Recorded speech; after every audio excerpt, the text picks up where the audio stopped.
மீண்டும் உங்களை நாம் சந்திப்பதிலே மிக்க மகிழ்ச்சி அடைகின்றோம்.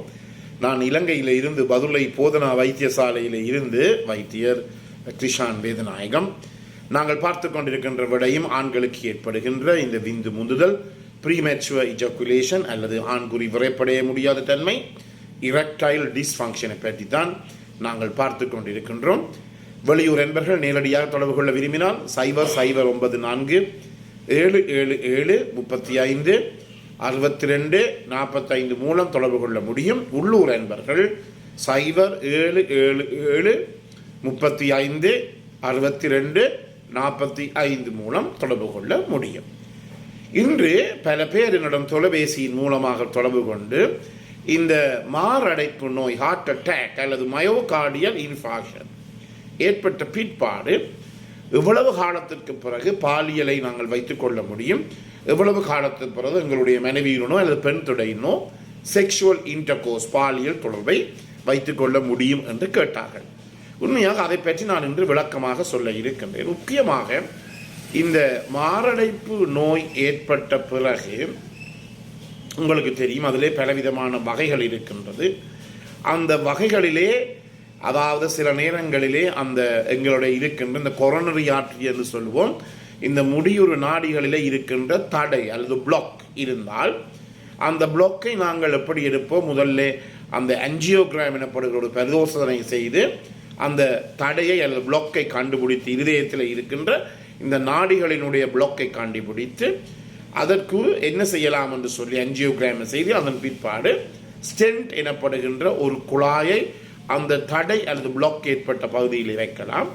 அல்லது மேலதிகமாக சில நேரங்களிலே அங்கு இருக்கின்ற முக்கியமாக இருதயத்துக்கு விநியோகிக்கின்ற 3 முக்கிய நாடிகளிலே பிளாக் இருக்குமாக இருந்தால், தடை இருக்குமாக இருந்தால், தடுப்பு இருக்குமாக இருந்தால் அங்கு சொல்லப்படுற விடயம் என்ன, பைபாஸ் ஆப்ரேஷன். அதாவது வேறு ஒரு பகுதியில் இருந்து ஒரு நாளத்தை எடுத்து அந்த முடியுறு நாடிகளிலே பழுதடைந்த, இந்த பிளாக் அடைந்த, தடுப்படைந்த அந்த முடியுறு நாடிகளிலே இந்த புது நாளத்தை நாங்கள் வைத்து தைப்போம். இதுதான் இந்த பைபாஸ் சர்ஜரி. சாதாரணமாக அதாவது உங்களுக்கு தெரியும், இந்த மாரடைப்பு ஏற்பட்டால் கட்டாயமாக பாலியல் தொடர்பு கொள்ள முடியாது என்று சொன்னால் அது முற்றிலும் பிழையானது, பொய்யானது. அது மிகவும் நீங்கள் அவதானித்துக் கொள்ள வேண்டும்.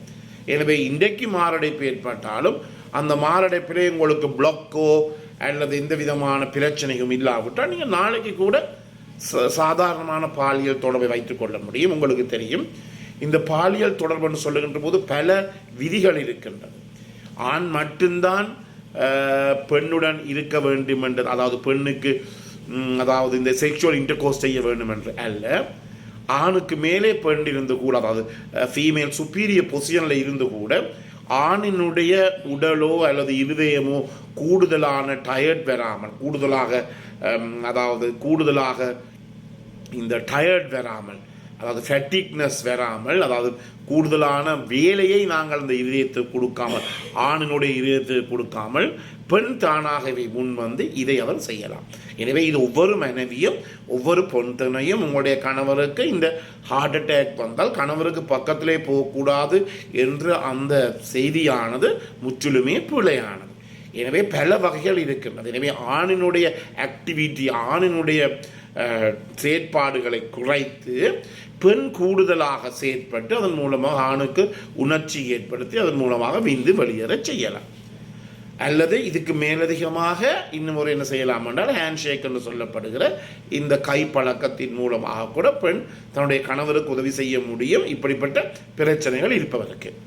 ஆனால் ஒரு சாதாரணமாக ஒரு ஹார்ட் அட்டாக் அல்லது மயோகார்டியல் இன்ஃபாக்ஷன் மாரடைப்பு ஏற்பட்ட பிற்பாடு நாங்கள் சொல்லுவோம் 1.5 மாதம், அதாவது ஏறக்குறைய 6 கிழமைகளுக்கு பிற்பாடு சாதாரணமான பாலியல் தொடர்புகளை வைத்துக் கொள்ள முடியும். ஆனால் முதல் நாளிலே இந்த பாலியல் தொடர்பை வைத்துக் கொள்ளுகின்ற போது நான் முதல்ல சொன்னது போல ஆணினுடைய செயற்பாடு, ஆணினுடைய ஆக்டிவிட்டியை குறைத்து பெண் தான் கூடுதலாக ஆணுக்கு துணை செய்ய வேண்டும். அவருடைய உச்சக்கட்டம் ஏற்படுவதற்கும் தன்னுடைய உச்சக்கட்டம் ஏற்படுவதற்கும் பெண் துணை செய்ய வேண்டும். அது மிகவும் முக்கியமானது. அவ்வாறு முதல் தளம் இருக்கின்ற போது என்ன செய்ய வேண்டும் என்றால் ஆண் கட்டாயமாக அவதானித்துக் கொள்ள வேண்டும். தனக்கு இந்த மார்பு பகுதியிலே செஸ்ட் டிஸ்கம்ஃபர்ட் என்று சொல்லுவோம், மார்பு பகுதியிலே ஒரு சாதாரணமாக பாரத்தன்மை ஏற்படுகிறதா அல்லது மார்பு பகுதியில் நெஞ்சு வலி ஏற்படுகிறதா என்பதை கொஞ்சம் விடயங்களை அறிகுறிகளை ஆண் கவனித்துக் கொள்ள வேண்டும். எனவே நெஞ்சு வலியோ அல்லது செஸ்ட் டிஸ்கம்ஃபர்ட், அதாவது மார்பு பகுதியிலே ஒரு பாரமான தன்மையோ ஏற்படாவிட்டால் அடுத்த நாள் சாதாரணமாக கொஞ்சமாக அந்த ஆணுடன் அந்த பெண்ணுடன் இருக்கின்ற நேரத்தை அந்த ஆண் கூட்டிக் கொண்டு போய் சாதாரணமாக பாலியல் தொடர்புகளை ஒரு கிழமை 1.5 கிழமை போனவுடன் அவர் செய்து கொள்ள முடியும். நான் முக்கியமாக கவனித்துக் கொள்ள வேண்டியது என்னவென்றால், தொடங்குகின்ற போது இந்த பெண்ணினுடைய செயற்பாடு கூடுதலாக இருக்க வேண்டும்.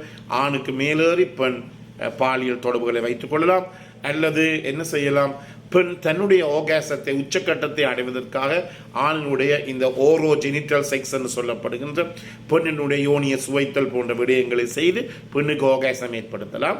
அதே நேரத்தில் ஹேண்ட்ஷேக் என்ற முறையின் மூலமாக, அதாவது கைப்பழக்கம் மூலமாக கூட அந்த பெண் என்ன செய்யலாம், அந்த ஆணுக்கு துணை செய்ய முடியும் அவருடைய உச்சக்கட்டம் ஏற்படுவதற்கு. அதன் பிற்பாடு என்ன செய்ய வேண்டும், இதை கொஞ்சமாக நாங்கள் நடத்தி கொண்டு போகலாம். ஆனால் இந்த பைபாஸ் ஆப்ரேஷன் என்று சொல்லப்படுற, முதலே சொன்னேன், இந்த முடியுறி நாடிகள் வேறு நாளங்கள் மூலமாக மாற்றீடு செய்யப்பட்ட ஒரு நிலையிலே என்னத்தை நாங்கள் பார்த்து கொள்ள வேண்டும் என்றால் 3 மாதம் கட்டாயமாக நாங்கள் கொஞ்சம் கவனமாக இருக்க வேண்டும். அந்த 3 மாதக்கிடையிலே நாங்கள் என்ன செய்யலாம், நான் முதலிலே சொன்னது போல பெண் சுப்பீரியர் பொசிஷனில் இருந்து பெண்ணினுடைய பெண்ணுடைய செயற்பாடு கூடுதலாக இருந்து ஆணுக்கு இந்த உறவை ஏற்படுத்த முடியும். உங்களுக்கு தெரியும், இந்த மயோகார்டியல் இன்ஃபாக்ஷன் மாரடைப்பு ஏற்பட்ட பிற்பாடு பல ஆண்கள் தங்களுடைய மனநிலையிலே மிகவும் ஒரு கீழ் நிலைமைக்கு போய்விடுகிறார்கள். மென்டலி அஃபெக்டட், அதாவது மன உளைச்சல், மன அழுத்தம், டிப்ரெஷன் போன்ற பிரச்சனைகளுக்கு அவர் தங்களை அறியாமலேயே அவர்கள் உட்படுகின்ற போது, இந்த செக்ஸை வைத்துக் கொள்கின்ற போது, பாலியல் தொடர்பை மனைவியிடம் வைத்துக் கொள்கின்ற போது அதன் மூலமாக அவருக்கு தாங்க முடியாத ஆர்காசம், மிகுந்த ஒரு மகிழ்ச்சி ஏற்பட்டு அது கூட அவருடைய உடலுக்கு புத்துணர்ச்சி கொடுக்கக்கூடியதாக இருக்கும். அதே நேரத்தில் அவருக்கு ஏற்பட்ட இந்த மாரடைப்பு நோயில இருந்து மிக எளிதாக வெளியிலே வருவதற்கு ஒரு துணையாக இருக்கும். என்றபடியினாலே இது இண்டிவிஜுவல் வேரியேஷன், ஒவ்வொரு தனிநபர் இது வேறுபடுகிறது. என்றபடியாக நீங்கள் என்ன செய்ய வேண்டும், உங்களுடைய குடும்ப வைத்தியரை கண்டு அவருடைய ஆலோசனையின்படி நீங்கள் இந்த பாலியல் உறவை வைத்துக் கொள்ள முடியும்.